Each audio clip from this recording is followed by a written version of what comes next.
கருப்பட்டி காப்பி செய்கிறதுக்கு தேவையான பொருட்கள்: பால் 1 கப் எடுத்துக்கங்க. கருப்பட்டி 3/4 பீஸ் எடுத்தால் போதும். இந்த அளவுக்கு எடுத்துக்கங்க. நயம் கருப்பட்டி கிடைக்கும், அதை வாங்கி யூஸ் பண்ணுங்கள்.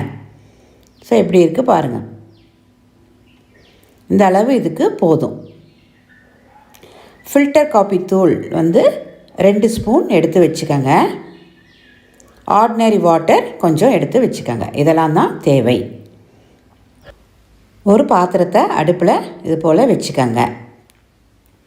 கருப்பட்டியை நல்லா நுணுக்கி சின்ன சின்ன பீசஸாக எடுத்து இது போல் வச்சுக்கோங்க.